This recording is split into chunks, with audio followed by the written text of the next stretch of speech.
Today I'm speaking with Erin Baute. She's got a degree in human development, she's got a master in public health, and she's a certified Enneagram teacher. So today we're going to learn about the Enneagram, how we can identify our personality and characteristics in that, and how we can use that information to navigate through life and our relationships in a much more empowered way. So enjoy. Well, hello everyone, and welcome to the podcast for this week. This week we're going to be talking about something very interesting. Definitely very interesting to me. And we're going to be talking about the Enneagram.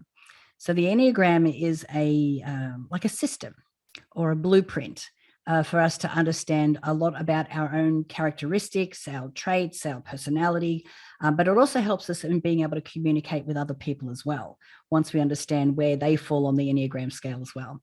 So I have Enneagram expert with me today, Erin Baute. Hi, Erin. How are you doing? Hi, Natalie. I'm excited to be here. Yeah, so great to have you here. Like I said, I have a number of friends who use the Enneagram a lot in their business, when they're doing, collaborations, when they're going into new relationships, because it really helps to give them a map on not just, how they're showing up, but also how the partner or the other person is showing up as well, and probably how best to communicate with them, which is awesome. So I want to start initially with where the Enneagram originated from. Like who came up with this? Yeah, no, it's a great question. And the founding father, so to speak, of the Enneagram is a gentleman named George Gurdjieff. He was a Russian philosopher who really came to know and practice and study what he called the fourth way. Now we call it the Enneagram, but at the time he called it the fourth way. And this was really like, pre-World War I, post-World War I timeframes.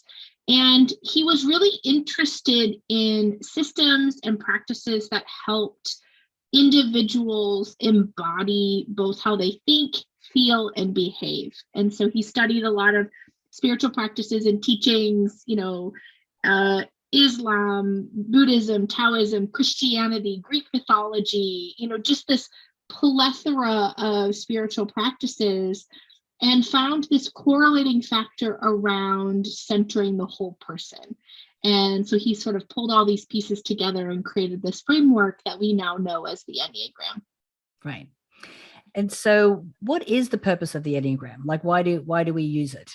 Yeah, it is intended to be a transformational tool.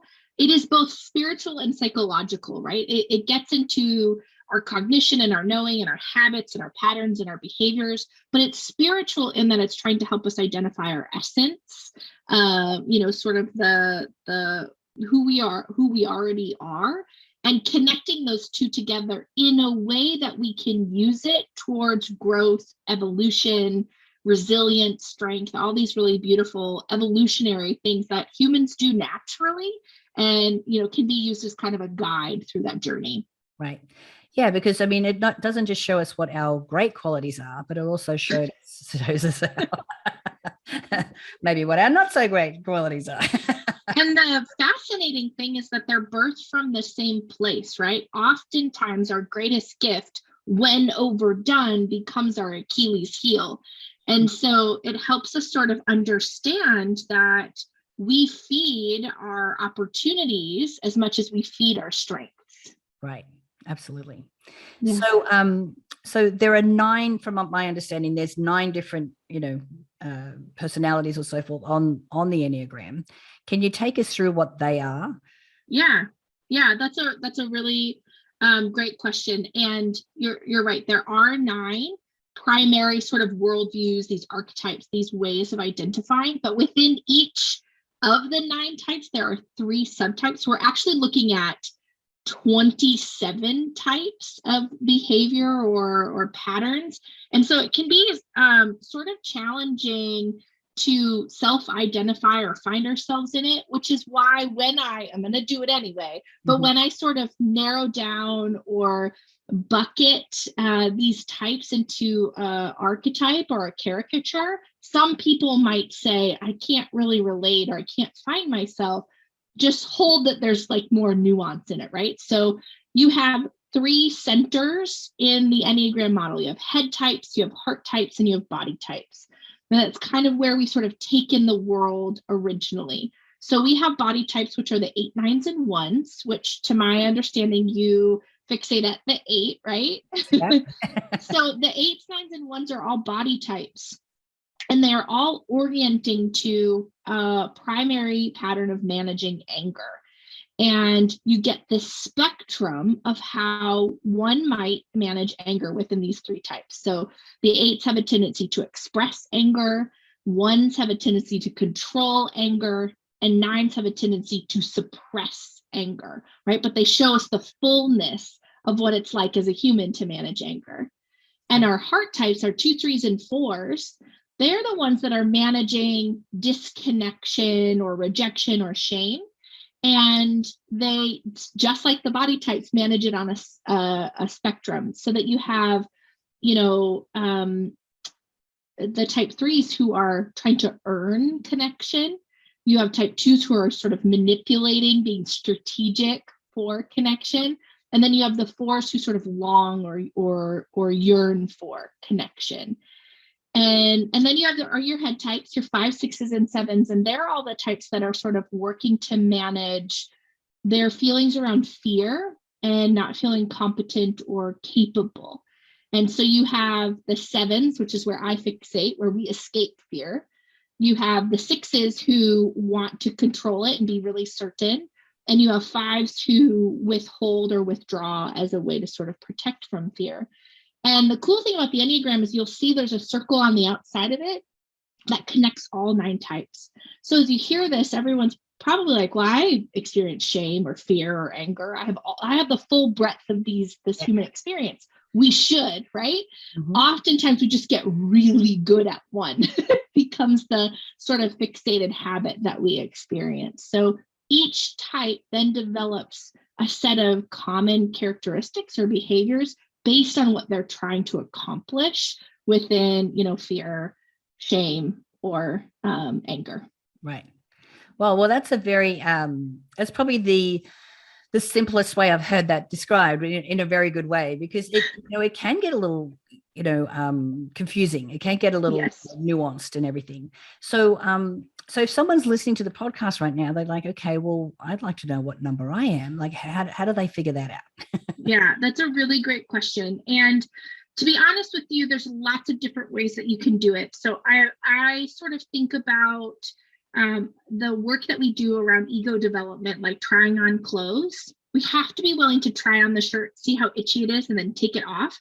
So I like to give people a lot of options. This is probably also telling to my Enneagram type, in that there's no right way or wrong way to identify type. It's really the way that serves you. The one thing I will caution is that if someone in your life is like, oh, you're a 2 or oh, you're a 7, proceed with caution. In our training, it is not ethical for us to try to assume that our worldview is clear enough that I could maybe see what's true for you, right? So ultimately, at the end of the day, I would encourage folks to really listen to their internal instincts. And some types are going to have an easier time with this than others. So you can start with self-reflection, reading, listening to podcasts, watching types in action, all these really beautiful ways. I have a free a digital typing guide on my website, which I can provide the link for your listeners as a way to start to walk through what this reflective process could be like for me to identify type, right? And we sort of figure out what my motivations are, what's the difference between motivation and behavior, what worldview do I can connect with the most, and how might that tell the story of type for me really clearly. You can take online tests. The very best online Enneagram test is only 46% accurate. It's been empirically tested. It's the only empirically tested test. It's called the RHETI. RHETI. So I recommend it. It's $12. It's affordable. It's accessible. And it's not complete. So then we have to go fill in the rest of it and sort of like piece it apart. You can go all the way in and have a professional, someone like me, walk you through the typing process and narrow down some options for you. But you can definitely do this on your own with just investing your time. Right. So, so I love the fact that you take people through, because like I said, it can get a little confusing. And like you said, there's 27 nuances of the whole thing. Like, so what's your process like? Are you asking more questions, or how do we, I mean, because I don't know if we all have the self-awareness to be able to identify sometimes, Yeah, that is the biggest, I think, challenging part, and why I decided to sort of step out and do Enneagram work in the first place. I've been trained to work with the tool for 13 years, and I've been using it in the corporate context for the last 13 years. My background is in human behavior and behavior change, and I've been doing that for 2 decades. And I got really frustrated with how complicated we were making the Enneagram and how hard we were making it for someone to identify with their type. I feel like self-identity and finding ourselves at the beginning of this map should be accessible to everybody. And so I was like, okay, I'm going to do the thing. I'm going to get on social media. I feel like I'm aging myself because I don't know how to do any of these things, but I'm going to make tools and resources that make this more accessible and not so complex. And so I developed a YouTube channel where we have panel interviews of all 27 types. We can just go watch them and sort of see, oh, okay, I really resonate with this person and what they say.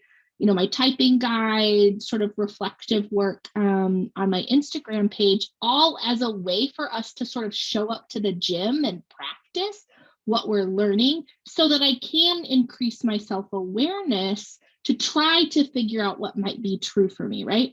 Now, there's plenty of people in the world, myself included, who likes to hit fast forward and do things more quickly. And so if that's something that somebody wants to do, there are folks like myself who are trained to take you through a sort of interview process where instead of like a computer algorithm, I sort of become a behavioral algorithm where I can sort of push into, is that a behavior that we learn because culturally, like I might, that's an identity that's important to my family or my religion or, my socioeconomic status, or is this a motivation? Is this a coping response that I've developed over time? And so it's easier to sort of parse that apart while we're talking and ask follow-up questions than it is when you sort of pick yes or no on a computer quiz, right? Yeah, absolutely. Yeah, no, I love that.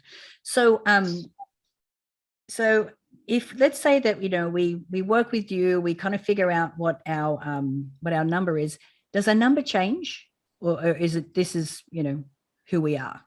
That's a great question. And it doesn't change, but our access to the other types do. So if we look at the Enneagram model, there's this beautiful circle on the outside that connects all 9 types. And it's a reminder, we call it the law of one in the Enneagram. It's a reminder that I am all of these things and you are all of these things. We're actually not that much, we're not separate. And my work can be in healing and in therapy and in coaching and in embodiment work, and all the places that I go to get resource become about how I return to myself, my full self, right? And so my type may not change, but it definitely gets more resourced. I sort of think about it like sitting at a big dining room table. And when I'm sort of fixated in my 7, I'm sitting there alone. But when I pull in more of these other resources around me, my table gets more full. And so do my coping strategies. I have more things to pull from. And we can take a strategic, conscious approach to adding resources to how we cope. And a lot of times we do that on our own through seeking things like therapy or, watching TED Talks or going to seminars. We sort of yearn for that as part of the human experience. And it's all a way that we're adding more depth to our strategies. Right. And so how do you use the Enneagram? How do you use the Enneagram to help the people that you work with? I mean, I definitely use it in my everyday life. Right. I use it as a parent, as a spouse, in family, in my own healing. I use it in the context of business teams to sort of facilitate greater understanding, which then lends to greater productivity. But I think for the for the, the usefulness of your listeners, I use it as a way to shift patterns, right? If we think about, we drive to work every day, and eventually in our drive to work, we quit paying attention to all the turns, right? Our sort of subconscious mind takes over, and all of a sudden we're there and we don't remember it. Mm-hmm. That's true with our personality, is that we're moving around life with partners and kids and family and coworkers, and we're not always consciously choosing the behaviors that we make. And so we may actually, it may not be in concert with who we think or what we believe or what we are today. It's just kind of what shows up. And so we can take sort of a strategic approach to shifting those patterns.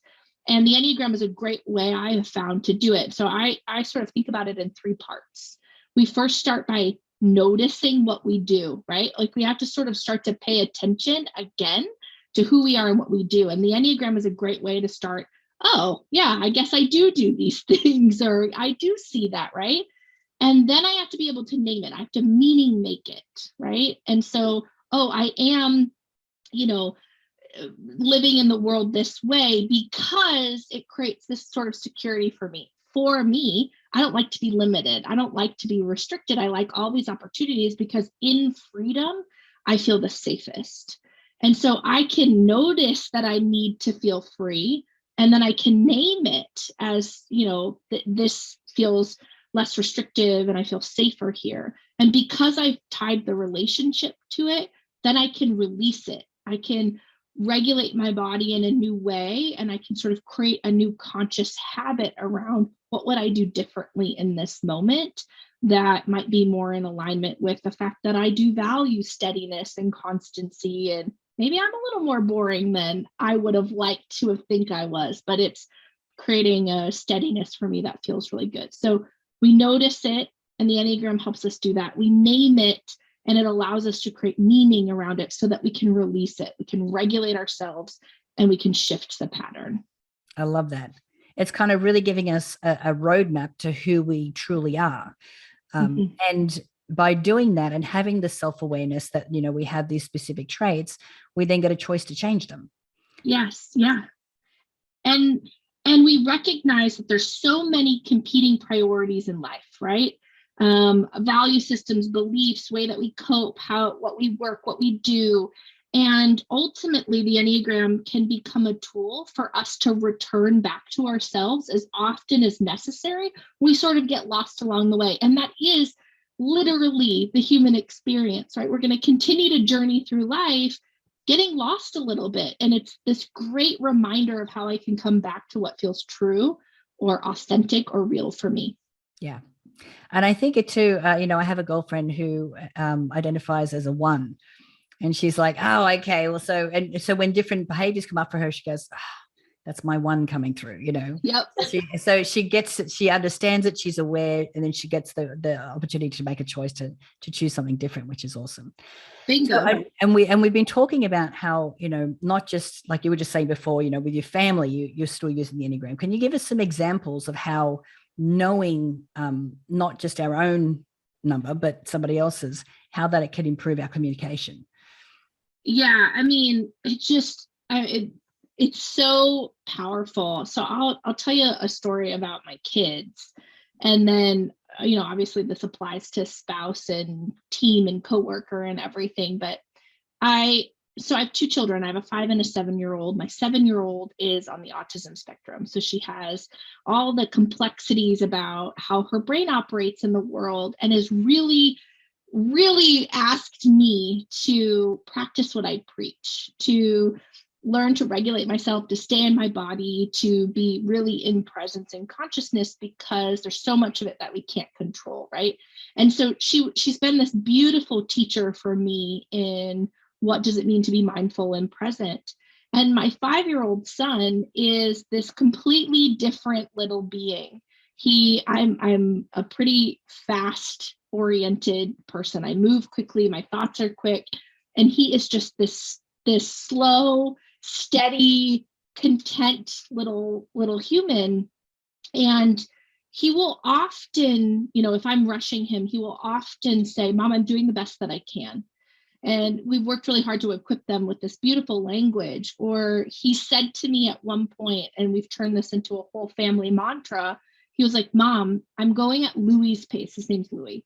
He said, I'm going at Louie's pace. And I'm like, oh, this like recognition of, I see this maybe little birthing, budding 9 in him, which is a much more, slower operationally paced than my 7. And it sort of jarred me awake of, oh, we're different. Oh, we're different energetically. Oh, he processes the world differently. And so we created a mantra around it of Louie's pace. And so when things are going too fast, he can sort of raise his hand and say, I need Louie's pace.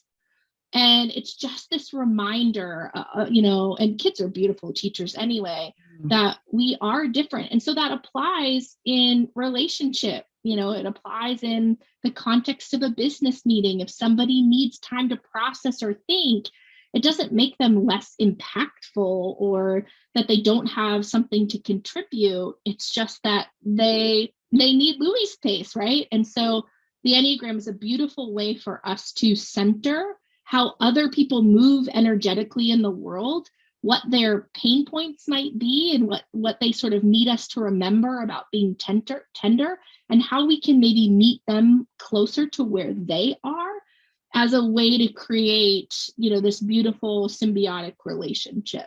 Yeah. Well, I imagine that would be really handy in a romantic relationship. It is because we oftentimes we get attracted to somebody because of how they're different. And then we get frustrated by somebody by how they're not like us. Right. And I work a lot with couples, and we do these beautiful framework sessions where we lay each other's types over top of each other as a way to understand gifting and opportunity and how to meet each other where they are. And typically I take them through 3 sessions. And typically by the end, they're all like, oh, wow, you reminded me of the gifts within my spouse, right? You're more like puzzle pieces fitting together than you are, sort of the same. And we can forget that in sort of close contact. And so I think the Enneagram is a beautiful tool in centering the worthiness of another person. Yeah, I know. And I think that when you both understand that sometimes some behavior that comes up is just a pattern, it takes the sting out of it a little bit because, number one, the person, one partner's not getting triggered, they go, because this is not about me. This is a pattern that existed way before we were together. And so you go, okay, so I don't need to get so triggered and I don't need to take it personally because it's not about me. But it also, again, it really makes what could be a potentially, antagonistic situation more benign because it's like, oh, this is just a pattern. It's not me, it's not you. It's just, this is what's showing up. And we get a clear picture of behavior just tells us what we do. Motivation tells us why we do it, right? So when I get anxious, my behaviors come out as me being irritable or frustrated or curt, right? And so early on in our relationship, my husband would just feel attacked by this sort of like curt, irritable person. And now when he sees me like that, he's like, oh, she's anxious. This is the motivation behind it, is that she's worried about something. And this is what worry looks like for her. Mm-hmm. And so with lots of time and couples therapy and good communication, we get to the point where he sees me like that and he can say, honey, it seems like you're stressed. How can I help? As a way to help me de-escalate. And then later he's, hey, I don't like the way you talk to me. That hurts my feelings, right? We can have that conversation, but at least he's not making my initial behavior about him, because really it's about me and where I'm feeling anxious. Yeah, I love that. So we've talked about how Enneagrams are fantastic when it comes to relationships, with family and so forth. But what are some of the other uses? Like, why do people, want to know this number, and how do they use it? I mean, you said you were working in corporate. Like, I'd love to know how that works. Yeah, I just such a big believer that if we can know ourselves really well, it makes enough room to know other people, right? So I think about, this is a terrible analogy, but you'll bear with me. I think about people as we sort of sputter around life like these vibrating garbage trucks. We just drop our trash, right? And we drop our trash in corporate, we drop our trash in church or with family or spouse or with kids. We just do it everywhere. And a lot of times we do it without noticing. And self-awareness, emotional intelligence says that I know how to look down and I know how to filter out what belongs to me. And the Enneagram is a way, is a tool that I can use to filter that out and get to know me, right? And the better I get to know me, it also means that I have the capacity to say, oh, this is what's left. This must be true for you, right? And I can sort of hold some grace and some compassion and empathy for what might be true for you. And then I can do something with this. Now, when we're unaware, we might take too much trash, right? Those people who are people pleasers, who don't have boundaries, who sort of self-forget, or we might leave too much trash, right? The sort of narcissistic behavior of like, this isn't mine, this is yours. And so it really comes with us anywhere we go, every business meeting, every negotiation, every job interview allows me to sort of understand, how do I operate in this context and how might I make room for how you operate? Right. I think it also would be great in helping to make decisions because, if you're looking at a certain job or a career and going, well, do I want to do this? Well, knowing what I know about myself am I going to be happy? Yeah. Or even going into a relationship as well. Yeah. And are there certain numbers on the Enneagram that are compatible with others, or does everybody get on? No, I think that's a really great question. And I get asked that a lot too in the context of business, right? Is there somebody that would be a good fit for this job or this team? And the reality is yes, right? Compatibility is a huge factor. It may not be type alone that drives compatibility. It might also be how aware that person is of their type and the patterns. But yes, there's absolutely compatibility. If you have a team of a bunch of, let's say you and I are on a team together and you fixate at 8 and I fixate at 7, we're both hot energies. We move forward fast.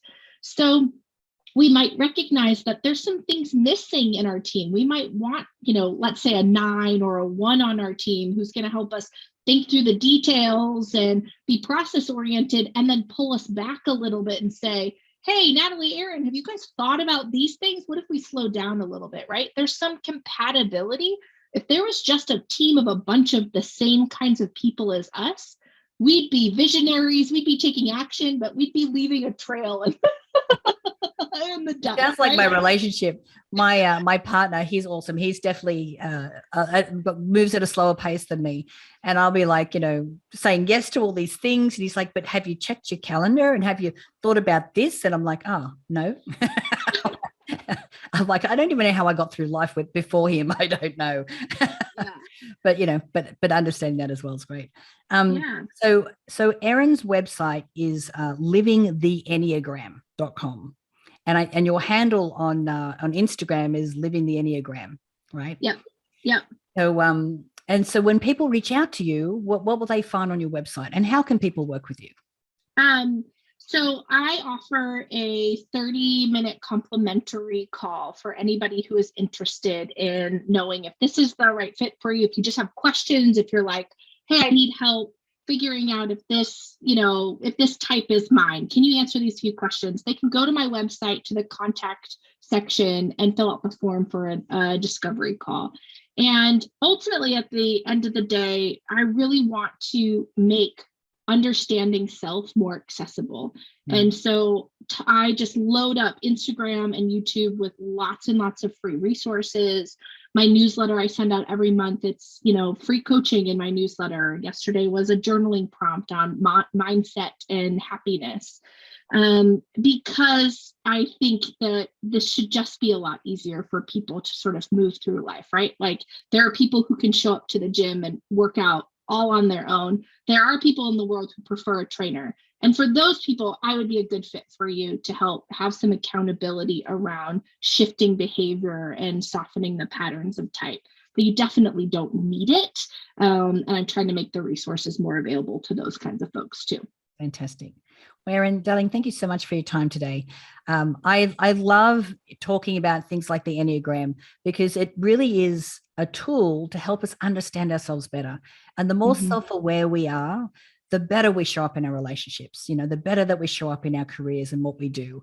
And it just takes a lot of the sting out of navigating through sometimes what can be challenging situations. But if we have more self-awareness, then it's easier for us to navigate through those. So yeah, so thanks again, Erin. So great chatting with you today. Thanks for having me, Natalie.